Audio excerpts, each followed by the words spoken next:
Thank you very much, Minister Shide. I want to start by expressing my gratitude to you, to Prime Minister Abiy Ahmed, to the co-economic team of the Ethiopian government for the warm welcome and for the constructive engagement during my short but very rich in impressions visit. I also want to use the chance that the members of the media are here to thank the people of Ethiopia. Everywhere I go, I see smiling faces and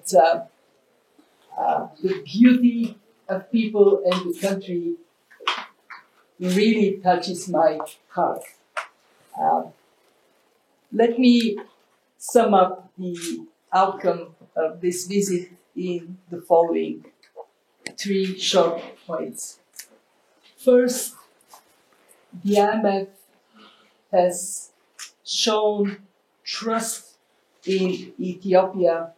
Ethiopia is proving that it earns this trust.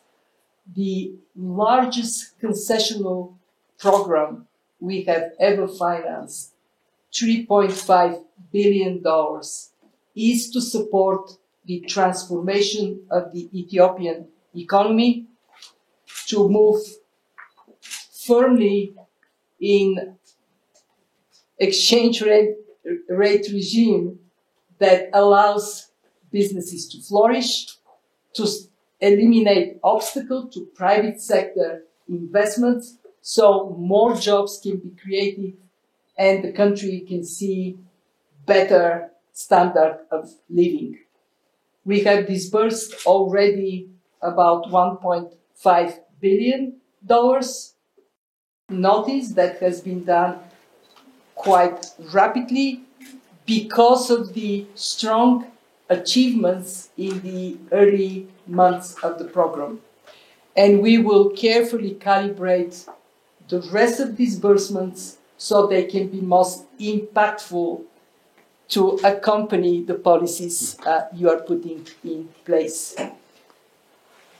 Second, when we look at the achievements so far, there is a lot for Ethiopia to be proud of. Last year's growth exceeded projections significantly. We were projecting 6.1%. The country ended with 8.1% GDP growth, and it is because of freeing space for private initiative and for higher productivity in agriculture, in industries, in services. Inflation is going down, and that is particularly important for the people in Ethiopia that find themselves struggling with high prices. And I want to say this: inflation has been a problem all over the world, but it is particularly taxing for poor countries and for poor people. And this is why we find it very important to stay the course in the reforms, to expand economic activity, fight inflation, bring the cost of living down. Very significant achievement is in the increase in exports that generates revenues for Ethiopia. And I do hope we will see even more in the days to come. Investments are increasing. We hope to see more. And I want to say this. My last visit to Ethiopia was in 2018. Yesterday, I spent quite a lot of time just going around Addis Ababa. The city has transformed so much for the better. It is so visibly now a place where businesses can thrive and people can enjoy the urban environment. And that transformation, Minister Shide, is what we have to make sure continues. And that takes me to my third and last point. What next? What next is stay the course. Transforming an economy is not instant coffee. It takes time, it takes determination, and it takes the political will of the government as well as the support of people in Ethiopia.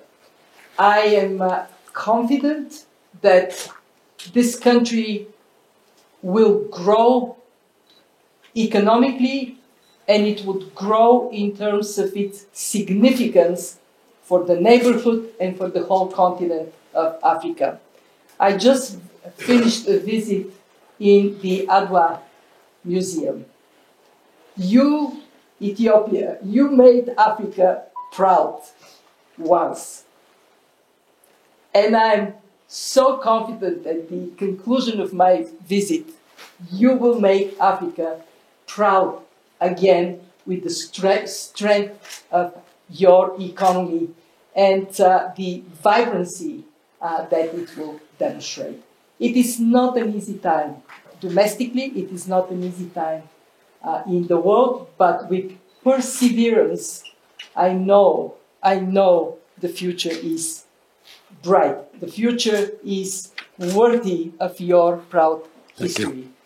I want to finish with one very simple message to everybody in Ethiopia, and it is this: I love your country. The support of the IMF for Ethiopia will come in three ways. First,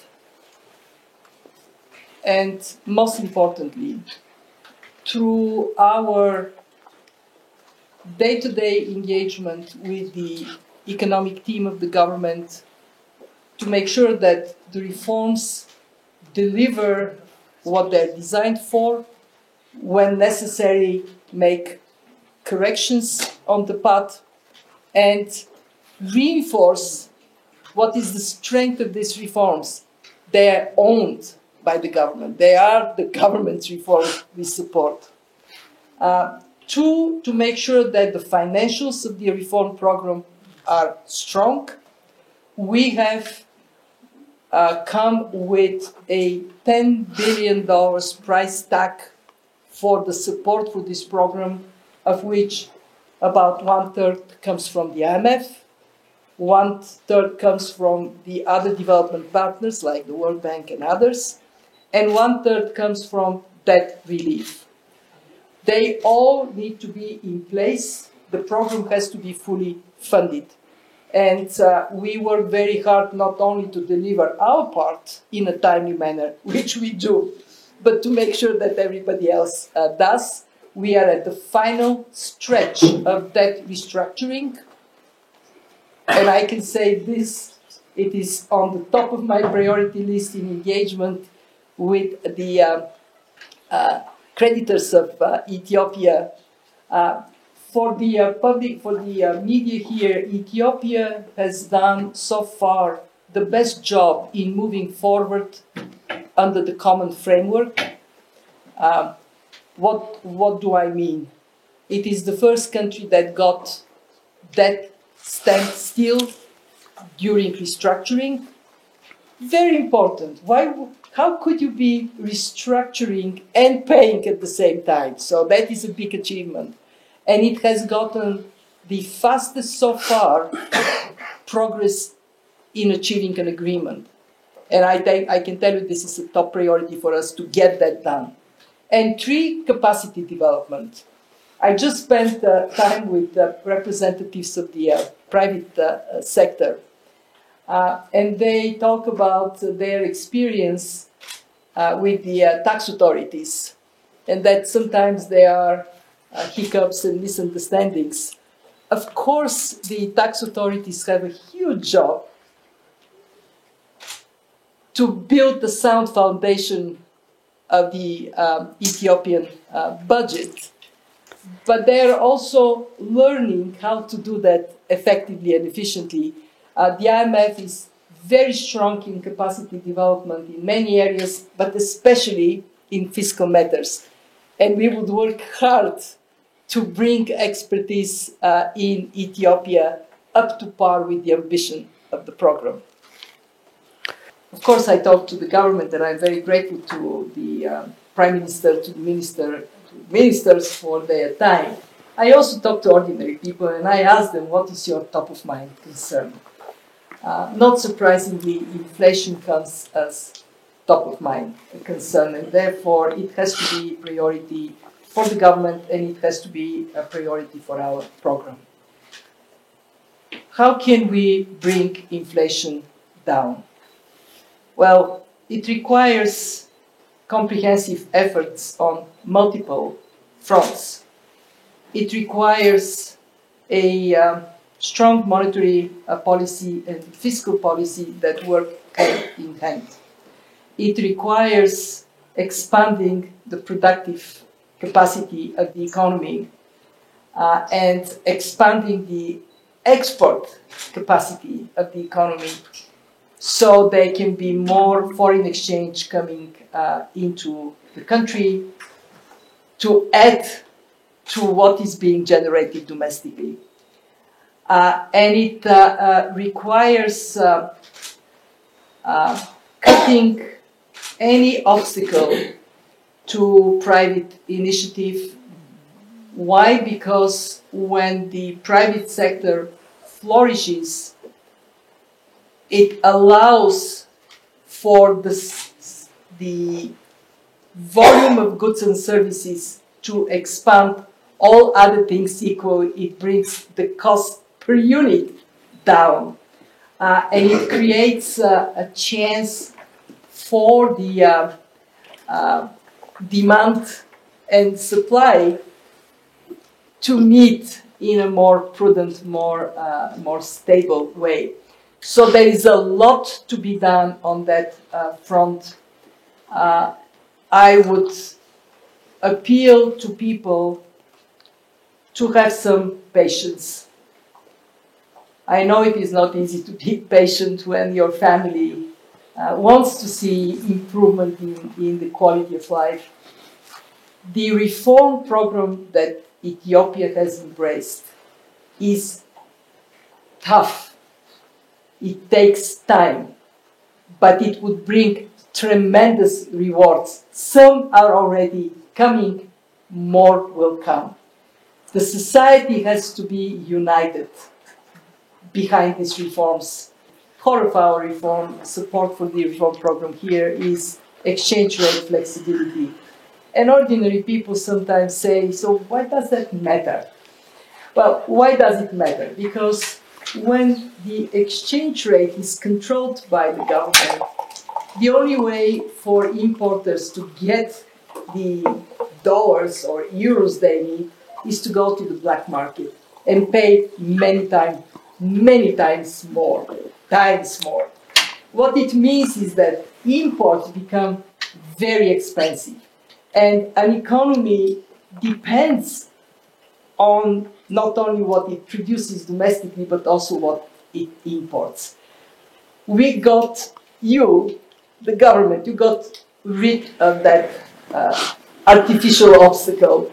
There is still some work to be done, but it is so essential to have an economy that is vibrant, attractive for the savings of people elsewhere through foreign investments, and making your savings work for you. So please support the government to get the job done.